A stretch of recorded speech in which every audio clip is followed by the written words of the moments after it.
જો પાણી નાખવાનું જેટલા 2 પ્રમાણ ગાંઠિયા હોય પ્રમાણ નાખવાનું.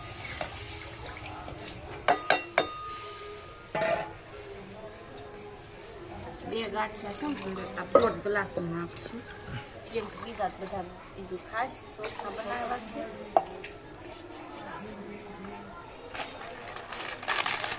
થોડું ગરમ આવું ખાઈ સારું પછી આપણે ગાંઠિયા થોડી નાખી દઈએ.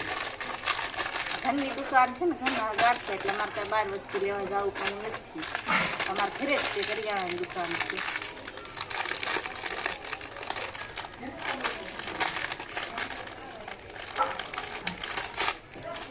જો કેવું છે ગરમ થઈ ગયું છે પાણી જોઈ જુઓ તમે આવી રીતે ગરમ પાણી થઈ જવા દેવાનું.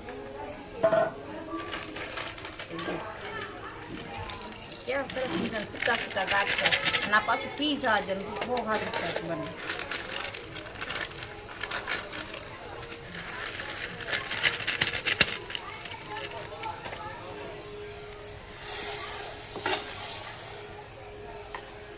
ઘડીક ઢાંકી દઈશું એટલે પછી જોઈજો તમે કેવી મસ્ત રહેશે.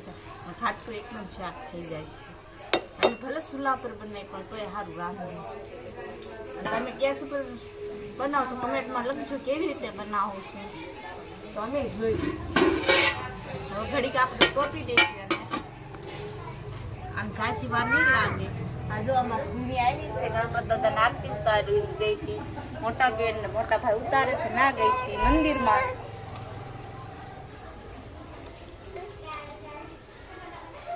પછીમાં જોયા છે ભૂમિના વિડીયો ભૂમિ બીમાર પડી ગઈ એટલે ભૂમિના વિડીયો બંધ કર્યા.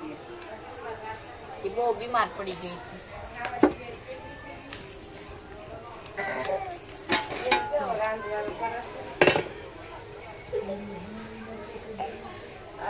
જો એને ઉબાળ આવે હવે જો મોટા બેન વિડીયો ઉતારતા અંદર વી આવી ગયા શરમાઈ ગયા એટલે અંદર વી આવી ગયા.